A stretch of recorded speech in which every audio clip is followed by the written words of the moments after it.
मैं 1 मिनट में आपको आर्थिक अन्याय समझाने जा रहा हूं।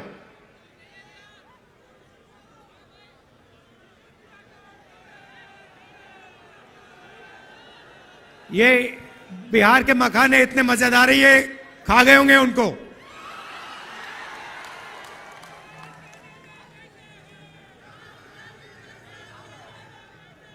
खा गए, देखो खा गए।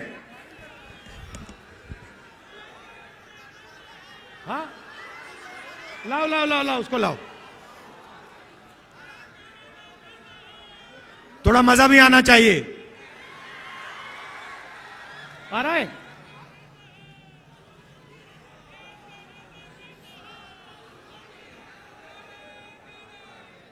ये आ गया।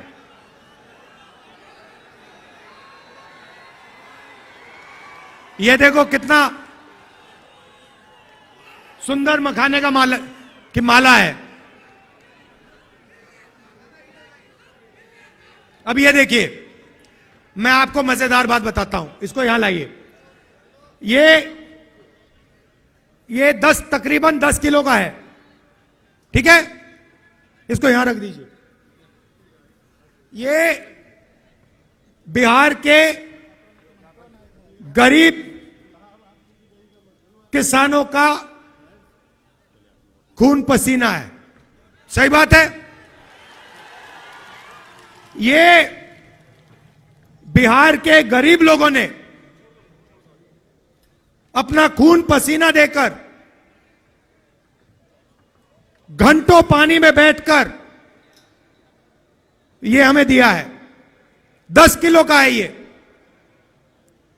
आपको मालूम है ये अमेरिका में कितने का बिकता है? अमेरिका में अगर आप इसको बेचोगे, जो बिक रहा है अमेरिका में, ये बड़ा बिक रहा है आजकल। वहां पे फैशन आ गया है कि मखाना खाएंगे, बिहार का मखाना खाएंगे। सबसे पहले उनको मालूम नहीं है ये मखाना कहां से आता है, पहली बात ये है। मगर मेरा सवाल आपसे, ये 10 किलो की जो माला है, ये अमेरिका में कितने रुपए के लिए बिकेगी? चुप हो गए। मैंने नेट पे देखा, अभी देखा, ये माला 15,000 रुपए के लिए अमेरिका में बिकेगी। 15,000 रुपए 10 किलो के लिए। अब मुझे बताओ, इसमें से 15,000 रुपए में से बिहार के किसान को कितना रुपया मिल रहा है? बिहार का किसान 250 रुपए किलो के बेच रहा है, मतलब 2,500 रुपए 10 किलो के लिए। ये 15,000 रुपए, गलती की मैंने, ये 15,000 रुपए 1 किलो का, मतलब ये माला अमेरिका में 1,50,000 रुपए के लिए जाएगा। गलती कर दी, सॉरी। 1,50,000 लाख रुपए के लिए ये अमेरिका में बिकता है, और यहां पे हमारे किसान को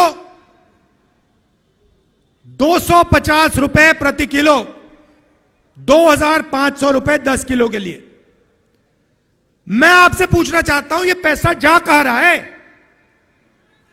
ये जा कहां रहा है? किसके हाथ में जा रहा है? ये किसान के हाथ में तो नहीं जा रहा ना। तो ये देखिए, इसको कहते हैं आर्थिक अन्याय, और ये हर चीज में हो रहा है। जो मैकेनिक गाड़ी बनाता है, जिसने इस माइक्रोफोन को आज सुबह ठीक किया, मोबाइल फोन को जो ठीक करता है, जूते बनाता है, टी शर्ट बनाता है, जो भी हाथ से काम करता है, उसके साथ हिंदुस्तान में भयंकर अन्याय हो रहा है। इसके बारे में कोई बोल नहीं रहा। मैंने आपको बोला कि 10 किलो की माला अमेरिका में 1,50,000 रुपए के लिए बिक रही है। आप हैरान हो गए।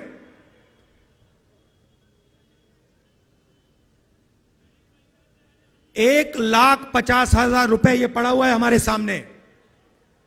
इसमें से 2-3 हजार रुपए किसान के जेब में जा रहे हैं। क्या यह अन्याय नहीं है? सबसे बड़ा अन्याय है। तो जब हम आर्थिक न्याय की बात करते हैं, हम चाहते हैं कि अगर ये 1,50,000 रुपए की माला है तो कम से कम 30-40 हजार रुपए तो किसान के हाथ जाएं। अगर मैकेनिक काम कर रहा है, मोबाइल फोन को कोई ठीक कर रहा है, खेत में काम कर रहा है, उसको अपनी मेहनत का सही फल तो मिले। और जहां भी देखो हिंदुस्तान में, मैंने छोटा सा उदाहरण दिया आपको, जहां भी देखो जो गरीब है, कमजोर है, हाथ से काम करता है, उसको अपनी तपस्या का फल नहीं मिलता देश में। तो ये दो बातें मैं आपसे कहना चाहता था। एक, किसकी कितनी आबादी है, ओबीसी कितने, दलित कितने, आदिवासी कितने, और उनमें से कितने गरीब हैं, कितनों के पास सरकारी नौकरी है, कितने कंपनी में काम कर रहे हैं, देश का एक्सरे। और दूसरा बहुत महत्वपूर्ण सवाल, 1.5 लाख रुपए की माला में से हमारे किसान को 2,500-3,000 रुपए क्यों मिल रहे हैं, ज्यादा क्यों नहीं मिल रहा है? यही दो सवाल हैं हिंदुस्तान के सामने। बाकी सब आपके ध्यान को इधर उधर करने की बात है। अब आप कहोगे इसमें बिहार का क्या रोल है, बिहार को क्या करना है? हजारों साल से यह प्रदेश इस देश को सामाजिक न्याय और आर्थिक न्याय दिखा रहा है। सोशल मूवमेंट होती है, देश जागता है तो बिहार से जागता है। गांधी जी के आज हम याद कर रहे हैं, उनकी तपस्या चंपारण में शुरू हुई थी, बिहार में शुरू हुई थी। इसलिए मैं आपको यहां कह रहा हूं, बीजेपी के लोग आपके ध्यान को इधर उधर करना चाहते हैं, क्योंकि वो नहीं चाहते कि आप सबसे जरूरी मुद्दे के बारे में बात शुरू कर दो। और दो ही मुद्दे हैं, आर्थिक न्याय जो मैंने आपको यहां दिखाया, और सामाजिक न्याय जिसको मैं एक्सरे कह रहा हूं, और वो भी पहला कदम है। भाइयों और बहनों, पिछले साल हमने भारत जोड़ो यात्रा की। कन्याकुमारी से हम कश्मीर तक चले, समुद्र के तट से शुरू किया, चलते गए चलते गए चलते गए, हिमालय तक चले। आप सब हमारे साथ चले थे। बीजेपी देश में नफरत और हिंसा फैला रही है। इनका लक्ष्य यही है कि आप हिंसा में, नफरत में उलझे रहो, एक भाई दूसरे से लड़े, और आप आर्थिक और सामाजिक न्याय की बात मत करो। और भारत जोड़ो यात्रा ने देश में एक नया रास्ता दिखाया। यात्रा में बिहार के लोग हमारे साथ चले, बंगाल के लोग चले, और आपने हमें कहा देखिए आप कन्याकुमारी से कश्मीर जा रहे हो, बिहार, बंगाल, उत्तर प्रदेश, इसमें से आप यात्रा क्यों नहीं कर रहे हो? बात बिल्कुल सही थी। इसीलिए हमने मणिपुर से भारत जोड़ो न्याय यात्रा शुरू की। मणिपुर से क्यों? क्योंकि बीजेपी और आरएसएस की विचारधारा ने मणिपुर को जला दिया है। सिविल वॉर का माहौल बन गया है, लोग मर रहे हैं, घर जलाए जा रहे हैं और प्रधानमंत्री आज तक वहां नहीं गए। मणिपुर में शुरू किया, नागालैंड, अरुणाचल, बंगाल, असम और अब हम बिहार आए हैं। यात्रा में हम लंबे भाषण नहीं करते, 15-20 मिनट बोलते हैं, 6-7 घंटे आपकी बात सुनते हैं। आज सुबह चाय की दुकान में हमने 3-4 परिवारों के साथ चाय पी, उनकी बात सुनी। बस में लोग आते हैं, हम पैदल चलते हैं, पद यात्रा में चलते हैं। क्यों? आपके दिल में जो है वो हम समझना चाहते हैं, सुनना चाहते हैं। हम अपनी मन की बात नहीं रखना चाहते हैं, हम आपकी मन की बात सुनना चाहते हैं, समझना चाहते हैं। और यात्रा में हमने पिछली यात्रा में एक नारा निकाला था, नफरत के बाजार में मोहब्बत की दुकान खोलनी है। और पिछले 2 दिन आपने यात्रा में मोहब्बत की दुकान खोली है, इसके लिए दिल से आपका मैं धन्यवाद करना चाहता हूं। जहां भी हम गए हैं वहां बिहार के युवा, माताएं, बहनें, किसान, मजदूर, छोटे दुकानदार, सब ने यात्रा का समर्थन दिया, अपनी पूरी की पूरी शक्ति यात्रा को दी और जितनी भी मोहब्बत दे सकते थे आपने हमें दिया। इसके लिए मैं आपको दिल से धन्यवाद करना चाहता हूं। और अंत में आपसे यह कहना चाहता हूं कि सामाजिक न्याय और आर्थिक न्याय से बड़ी कुछ बात नहीं है। यही है हिंदुस्तान का भविष्य। अगर आप अच्छा चाहते हैं तो आर्थिक न्याय और सामाजिक न्याय हिंदुस्तान की जनता को देना ही पड़ेगा। आप सबका दिल से धन्यवाद। नमस्कार, जय हिंद। हम अपने नेता माननीय राहुल गांधी जी का हृदय से